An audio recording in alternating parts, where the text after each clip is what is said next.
if we look at that supply chain, you can see my farmer there and my little orange icon going through the supply chain. If you kind of break it down into some of the more technical components, I think with the blockchain and within this token economy, what we are effectively doing is we are putting in a thin shared process layer, which is this blue layer here, where we are automating all of those telephone calls, emails, bits of paper, all of that reconciliation, that 30 to 40% reconciliation.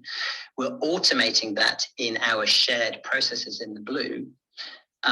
And these shared processes, if they're going to really execute efficiently, will need to integrate into the existing private processes in red of each of these actors in our ecosystem. And from my first slide, if you remember my first slide, I had the wallet or the asset. I then had the smart contract or the process. I then had the data or the blockchain. So that three-level architecture is then reflected here, where we're saying there is some front-end application where the user logic, user logic is going to be held, and the user interface. We think of blockchain really as being a back-end technology. So that smart contract, which is governing the state of the asset on the blockchain, that's the back end.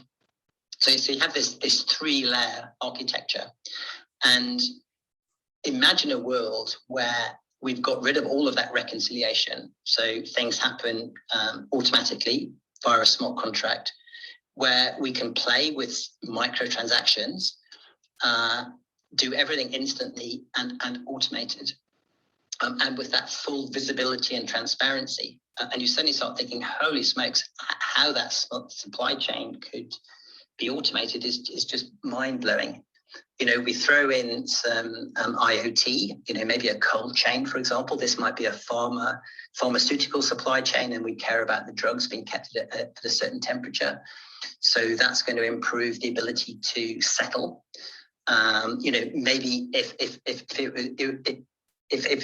the load was a strawberry, you might say, well, I'm only going to make the payment if I can prove that the container stayed within a certain acceptable range of temperature. And if it fell outside that range, then the smart contract won't pay. And we then have some exception process.